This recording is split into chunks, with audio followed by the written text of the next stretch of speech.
हरे कृष्णा। राधे राधे दोस्तों, कैसे हैं आप सभी लोग। आशा करती हूँ कि आप सारे फ्रेंड्स बहुत ही ज़्यादा अच्छे होंगे। मैं भी बिल्कुल ठीक हूँ और आप सभी मित्रों का मेरे चैनल इंडियन ब्लॉग विशिका में बहुत बहुत स्वागत है।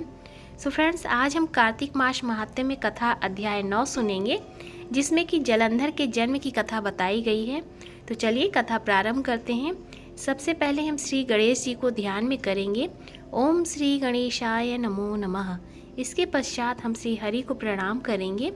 ओम नमो भगवते वासुदेवाय नमो नमः। तो चलिए कथा प्रारंभ करते हैं। हाथ में हम पुष्प लेंगे, थोड़े से तिल लेंगे और कथा शुरू करते हैं। राजा पृथु बोले, हे मुनिवर, आपने कार्तिक के इस व्रत में देवताओं और कपिल गौ की पूजा करने के साथ तुलसी की पूजा करना बताया है। सो मैं तुलसी के बारे में जानना चाहता हूँ कि इसके पूजा व्रत का क्या महात्म्य है।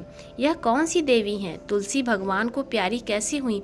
आपकी सर्वत्र गति है, आप सब कुछ जानते हैं। महर्षि नारद बोले, एक बार इंद्र देवताओं और अप्सराओं के साथ शिव दर्शन हेतु कैलाश पर गए। वहाँ मार्ग में उन्होंने एक भयंकर स्वरूप, बड़े बड़े दांतों और आँखों वाला पुरुष देखा।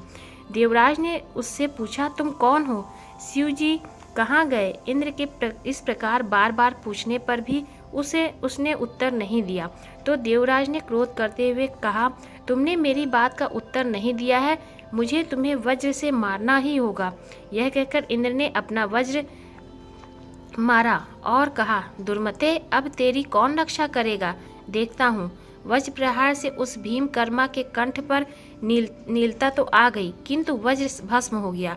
उस समय रुद्र भगवान शिव प्रकट हो गए और अपने तेज से सबको जलाने लगे। यह देखकर बृहस्पति जी शीघ्र ही हाथ जोड़कर पृथ्वी पर दंड समान गिरकर उनकी स्तुति करते हुए कहने लगे, हे त्र्यंबक, हे कपार्दिन, हे त्रिपुरारी, आपको नमस्कार है। हे त्रिपुर के संहार कारक, आपको तीनों रूपों को मैं प्रणाम करता हूँ। कृपा कर इंद्र को जीवन दान दीजिए।